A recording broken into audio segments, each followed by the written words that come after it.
Hello and welcome to Let's Waffle. We're here to talk about everything in the State Football League. John Townsend here with myself, Ross Lewis. John, where are we this week? Well, I think we're at the Bob Beecroft barn this week, Ross. Bob Beecroft, remember him? He used to play for Swans and went to the Sandful and went over to Fitzroy. Played a few state games too for WA, yeah, I think. Great era. One of those. He's the only player in the history of Australian football to kick 150 in 3 state leagues. So he played in the Sandful, the WAFL and the VFL, and a very good player, and a player that we look up to here in the Bob Beecroft barn on Let's Waffle, Ross. No relation to Barry. No, another famous player. Actually, Claremont have got a reunion coming up next week. Barry Beecroft, remember that famous, probably the most famous opening 10 seconds of a grand final, or opening minute of a grand final. 81 Claremont beat South, and they've got a reunion this week coming up. So very timely that we look at that one. And Barry Beecroft copped the full wrath of the charging rhinoceros known as Basil Campbell. There's a few reunions going on. I think there's one for the 61, 2 and 3 Swan Districts premiership sides. Yes, there was, and East Perth had theirs for their hat-trick from a decade ago, only the other day. So one of the great things got about... an excuse for a party. Oh yeah, I mean, it's one of the great things about sport is that you can look back, and the further you go, the better you were, and your teammates all tell you that, and you hear the same old stories again and run into them. And Tsubi had a 25-year reunion for their 86 premiership last Saturday after their very solid win over East Freo. So great things to do, and it's very good for the coffers because they get there early and they certainly stay late. Swans wouldn't want a reunion of the 2010 premiership side at the moment, I wouldn't think. Andrew Cracker, Wade Toomey, Travis Castley, that'll be pretty handy, wouldn't it? Matt Spencer. Round 14 action. The big winners were Perth over Claremont by 6 points, Subiaco getting over East Fremantle. We'll touch on that game very shortly because got some words about the East Fremantle lineup. West Perth getting up over Swans convincingly in the end, and South Fremantle putting bed to East Perth's season down at Fremantle, John. Now, Subiaco, East Fremantle, had a look at that East Fremantle side. I think there were 13 players with AFL experience, either on lists or having played the game. Gee, you'd be expecting more out of that side with that sort of talent, wouldn't you? Well, this is the one salient argument for having separating AFL teams or AFL players from WAFL teams. I have absolutely no doubt that going to 11 teams will devastate the WAFL. I don't think that's acceptable in any no matter what the compensation would be, that would harm the WAFL irreparably. However, that East Fremantle side demonstrated why it is detrimental to WAFL teams to have too many AFL players in their team. They had 7 Eagles, East Freo, they had 7 Eagles, they had 1 Fremantle player, and of those 7 Eagles I reckon only 2 earned their deemed amount. I thought Mitch Brown coming back from injury, that's his first game in a couple of months, he was alright. He was on limited time but he had a go, and Kobe Stevens was alright. You could raffle the rest.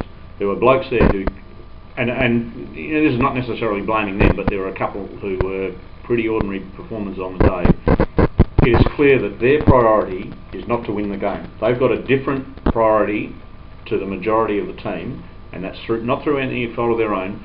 But Chris Marston is looking to get back into the Eagles side, and he has been instructed to do X, Y and Z, and he goes out and does X, Y and Z, and you can argue whether or not that's worthwhile or not. He's not a great kick, he's not a great decision maker, but clearly his priority was not about East Fremantle winning the match. And when you've got a third of your team doing that, you're in diabolical strife, and that's what happened on Saturday. And that'll be the attitude of the Fremantle and West Coast Reserves lineup in the WAFL. So to say that it won't affect the integrity of the competition is rubbish, because if you're going in with a team which basically is in there not to win or doesn't care about winning, then you have a problem. I think it's the same as in a WAFL reserve side. I mean, it's nice if they win, but the priority is not always to win. It is to prepare players, to bring up players, to have a look at talent, and it'll be exactly the same with those, with that in that environment. There's a far better argument to either split the players more evenly so that you don't get lumbered with a large chunk of them at one time, as happened for East Freo with 8 at once, or the other thing maybe is an alignment, and I'm certainly coming more towards a thinking that alignment is perhaps you know, the worst of all the particular evils that we're dealing with. Well, here. East Fremantle had as many AFL players as what East Perth had at any stage during their host club arrangement. There's not a lot of bluing going on about that. There's other issues out of East Fremantle's high AFL list as well in terms of salary cap, because it's only $300 for the AFL players to come out of the salary cap. They obviously don't get the money, but that is the money that WAFL clubs have to take out of their salary cap for each AFL player.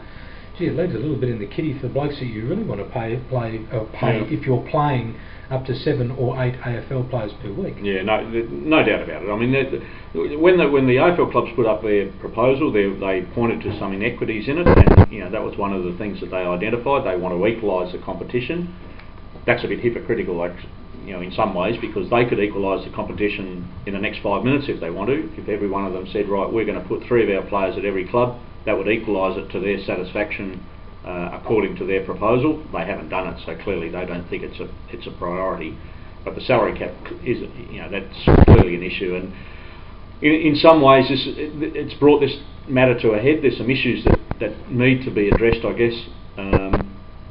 Well, where was Fremantle going to get its players for this week? Yeah, we've been asking that for but now we have the reality. We've had 8 Fremantle players running around in the WAFL this week. Well, that's not an issue for the WAFL though, is it? That's an issue for that club, and they don't care. It's an issue for the argument of the AFL clubs to say that, you know, they can prepare decent WAFL teams for the competition. Well, they can't, because there's going to be 20 amateurs or kids from the country running around getting belted by other WAFL sides.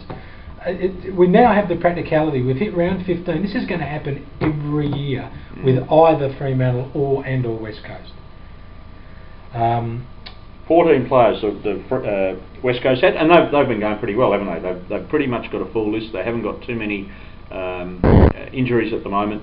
It could turn around though. It could turn around at any point. I mean, as you think about it, and this proposal was dropped now about a month ago, where they get their players from, it's becoming less relevant to the WAFL. I mean, who cares what their team's going to be like? If they were to bring in a 10th and 11th team, who cares what their team's like? It doesn't matter to the WAFL.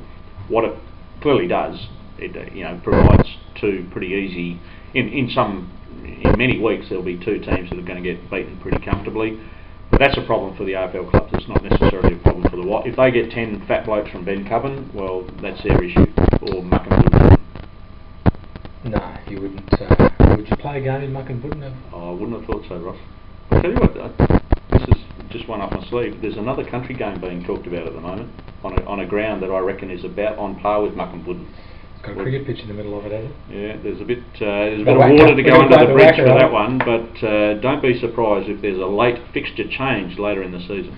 Can you really see that if Fremantle and West Coast come into the competition that they'll be keen to play some of these games in the country? No, play there, of course. Why would you play there? Why not? Well, because they're about preparing their players in the pseudo AFL environment, and playing at Muck and Wooden doesn't prepare them for the MCG, does it, Ross? East Perth, John. Kane Pettifer has left the club.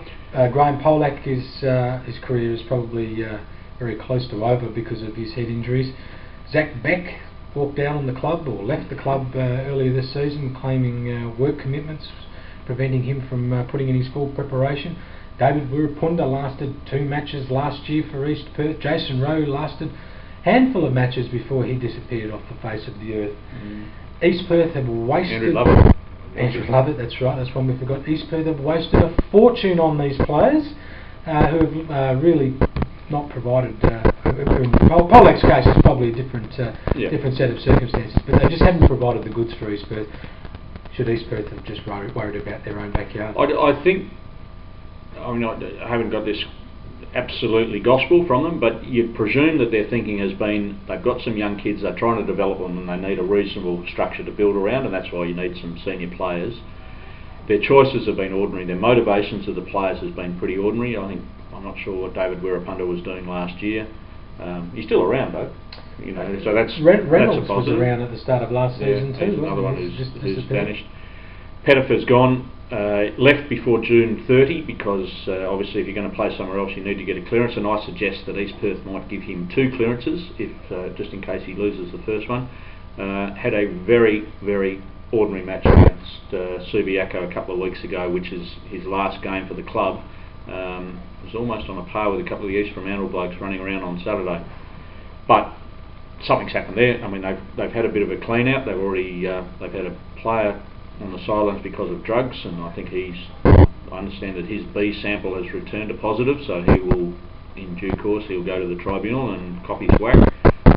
But their record of players so far this year has been pretty poor, East Perth, and sadly, Tony McHale's been one of the great coaches in the WAFL in the last, well, more than a decade. He's going to have his first losing season ever. It's been a remarkable record, but he's going to have his first season where he loses more games than he wins.